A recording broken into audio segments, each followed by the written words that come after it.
எல்லாத்துக்கும் வணக்கம்.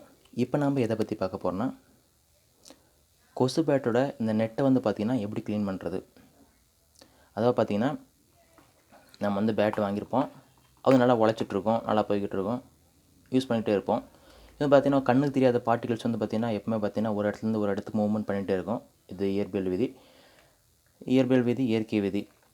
பார்த்திங்கன்னா இந்த நெட்டில் வந்து பார்த்திங்கன்னா படிஞ்சிக்கிட்டே இருக்கும், தூசி படிஞ்சிக்கிட்டே இருக்கும். அதுக்கப்புறம் வந்து பார்த்திங்கன்னா தூசி குப்பைங்க படிஞ்சு ஒரு சொல்கிறது ஒரு பஞ்சு மாதிரி உருவாயிரும், ஸ்பாஞ்சு மாதிரி உருவாயிருக்கும். கொசு பட்டால் கொசு சரியாக அடிக்காது, அது ஒரு பெட்டு மாதிரி ஆயிரும், சரியாக படாது, இது மாட்டினாலையும் சரியாக அடிக்காது. கொஞ்சம் ப்ராப்ளம்ஸ் இருக்குது.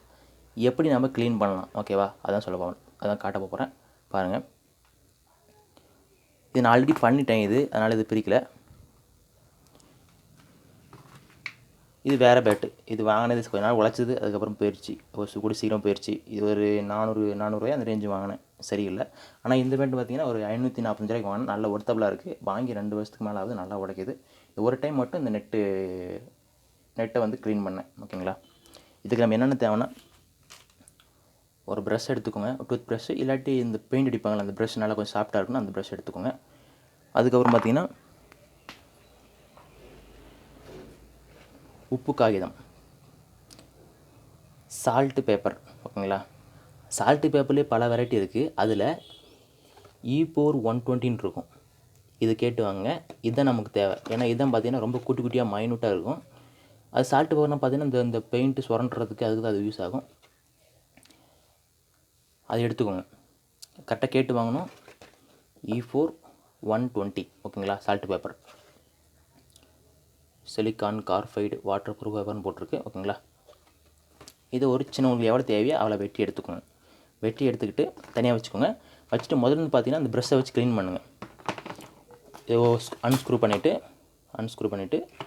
1 பை 1 தனியாக பிரித்து எடுத்து வச்சுக்கிட்டு 1 பை 1 நல்லா க்ளீன் பண்ணுங்கள். நான் பண்ணி காட்ட போகிறேன் எப்படின்னு சொல்லிட்டு சொல்ல தான் போகிறேன். அதுன்னு பார்த்திங்கன்னா தனியாக மொத்தம் 3 லேயராக இருக்கும். நீங்கள் போடும்போதே பார்த்து வச்சுக்கோங்க, எது எந்தெந்த லேயர் இருக்குன்னு சொல்லிட்டு ஒரு ஃபோட்டோ பிடிச்சி வச்சுக்கோங்க. சப்போஸ் இதில் அழுக்கு இருந்தாலும் க்ளீன் பண்ண வேண்டியிருக்கும். அதனால் க்ளீன் பண்ணுறதுக்கு இந்த பிரிச்சுட்டு உடனே ஒரு ஃபோட்டோ எடுத்து வச்சுக்கோங்க. எப்படி நம்ம அசம்பிள் பண்ண போகிறோம்னு சொல்லிட்டு அதுவும் ஃபோட்டோ எடுத்து வச்சுக்கோங்க. இது பிரிக்கிறோமா, ஒரு ஃபோட்டோ இது வச்சுக்கிங்க, பிரிக்க போகிறோமா ஒரு ஃபோட்டோ. அடுத்து இது எடுத்து வைக்கிறோமா, அடுத்தது ஒரு ஃபோட்டோ எடுத்து வைக்கிறோமா, அது ஒரு ஃபோட்டோ. பிரிக்க 1 பை 1 ஒரு ஃபோட்டோ எடுத்து வச்சுக்கோங்க. அப்போ தான் நம்ம திருப்பி ரீஅசம்பிள் பண்ணுறதுக்கு நம்ம ஈஸியாக இருக்கும். நமக்கு ஒன்றும் தெரியலனா இது நம்ம பாட்டுக்கு பிரித்து வச்சிட்டோம்னா அப்புறம் அசம்பிள் பண்ணுறது கொஞ்சம் சிரமமாக இருக்கும். அதனால் பிரிக்க போட்டோ எடுத்து வச்சுக்கோங்க. இதையும் போட்டு எடுத்து வச்சுக்கோங்க. சப்போஸ் இதெல்லாம் எடுத்து கொஞ்சம் க்ளீன் பண்ணுற மாதிரி இருக்கும், லைட்டாக தொடச்சி வைக்கிற மாதிரி இருந்துச்சுன்னா இதையும் ஒரு ஃபோட்டோ எடுத்து வச்சுக்கோங்க. எப்படி அசம்பிள் பண்ணியிருக்காங்க அப்படின்னு சொல்லிட்டு பார்த்துச்சுக்கோங்க. இது எப்படி இருக்கோ அது அப்படியே தான் இருக்கணும், ஓகேங்களா? அதுக்கப்புறம் நல்லா சுத்தமாக க்ளீன் பண்ணிட்டு, நல்லா முன்னாடி க்ளீன் பண்ணிட்டு, அதுக்கப்புறம் இந்த பேப்பர் எடுத்து கொஞ்சம் வெட்டி வச்சுருக்க பேப்பர் எடுத்து அப்படியே மெதுவாக தேய்க்கணும். அப்படி தேய்க்கணும். ஏதாட்டு கொஞ்சம் லைட்டாக துரு பிடிச்ச மாதிரி இருந்துச்சுன்னா அதையும் போட்டு லைட்டாக தேய்க்கணும். அதுக்கப்புறம் பார்த்திங்கன்னா இது பண்ணுறதுக்கு முன்னாடி இதுலேருந்து சில கண்ணு தெரியாத பார்ட்டிகல்ஸ் கீழே விழுகும். இதுலேருந்தும் அந்த துரு பிடிச்ச துரு எல்லாம் கீழே விழுகும். ஸோ அதை வந்து சேஃப்டி பண்ணுறதுக்காக கீழே ஒரு நல்ல ஒரு பேப்பர் வச்சுக்கோங்க. நல்ல திக்கான பேப்பர் வச்சுட்டு நல்லா சுரண்டி எடுத்து அந்த குப்பையை வந்து பார்த்திங்கன்னா நல்லபடியாக டிஸ்போஸ் பண்ணிடுங்க. மண்ணில் போட்டு புதைச்சிருங்க, இல்லாட்டி மண்ணில் போட்டு கொட்டி கலந்து விட்ருங்க, ஓகேங்களா?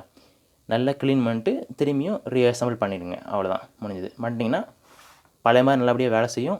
உங்களுக்கு வந்து பார்த்திங்கன்னா பேட் வந்து பார்த்திங்கன்னா இன்னும் லைஃப் லாங்காக வரும். அதுக்கப்புறம் பார்த்திங்கன்னா நீங்கள் ஒரு கொசு வந்து பார்த்திங்கன்னா அடிக்கிறீங்கன்னா அடித்ததுக்கப்புறம் இந்த பட்டனை அழுத்தி பிடிச்சிங்கன்னா லைட் எரியும். லைட் எரியுதுங்களா? இந்த லைட் எரிஞ்ச உடனே பட்டனை அடிக்கும். அடித்த உடனே டக்குன்னு வந்து பார்த்திங்கன்னா கையை எடுத்துட்டு அந்த கொசுவை தட்டி விட்டுட்டு அதுக்கப்புறம் அடுத்து நம்ம பண்ணணும். அதை போட்டு அழுத்தி பிடிச்சிக்கிட்டே இருந்தோம்னா கொசு பாட்டு ரத்தம் குடிச்சிருக்கும். அது பாட்டுக்கு அது கூட பாட்டு பொசுங்கி புகை வந்துட்டுருக்கும். நெக்ஸ்ட் நம்ம பண்ண வேண்டாம், அழுத்தி பிடிங்க. கொசுமா அடித்தா பட்டன் அடிக்கும். அடித்த உடனே ரிலீஸ் பண்ணிட்டு அந்த கொசுவை தட்டி விட்டுட்டு அதுக்கப்புறம் அடுத்தது பண்ணுங்கள், ஓகேங்களா? நன்றி, வணக்கம்.